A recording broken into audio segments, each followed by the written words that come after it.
namumunga din pala ang mga alingatong at pwede rin palang kainin ang bunga nito. So yun nga guys, in this video episode guys, ipapakita ko sa inyo guys na namumunga nga talaga ang isang alingatong. At hindi lang yun guys, pwede pa natin kainin yung bunga niya. Pero bago ang lahat guys, kung di ka pa nakapalo or subscribe dito sa aking channel, baka naman. So yun nga guys, hindi ko na ito patatagalin. Pasok, intro!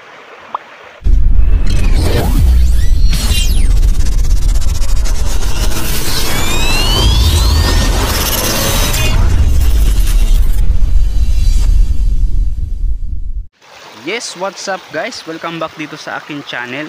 In this video episode guys, nandito tayo ngayon guys sa bukid. Meron akong papakita sa inyo guys yung alingatong. Itong alingatong na to guys, meron siyang bunga. So yun, sa mga hindi naniniwala guys na namumunga yung alingatong, ito po yung proof. Meron po siya talagang bunga. So yun, dito nga guys, tatry ko nang kumuha dito ng bunga ng alingatong. Bali yung bunga ng alingatong guys, pwede natin siyang kainin guys. Kasi hindi naman po siya lason. Meron kasing mga nagsasabi na lason daw yung bunga ng alingatong. So yun, hindi po lason yung bunga ng alingatong.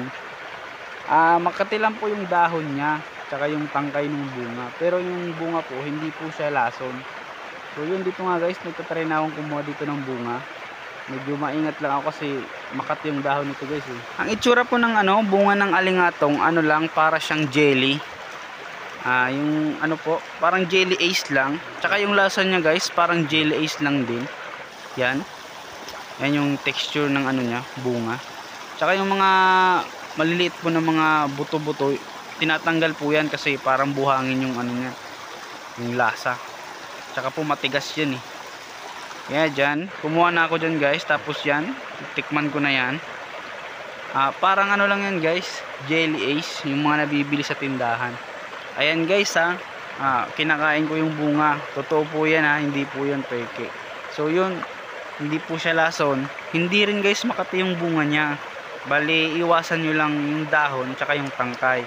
Kasi nandun yung parang mga balahibo niya.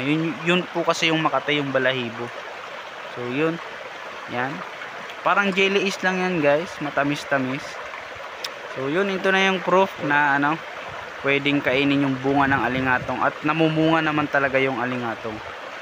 So yun, papalo na lang guys and subscribe. Maraming salamat. See you in my next video. Thank you po.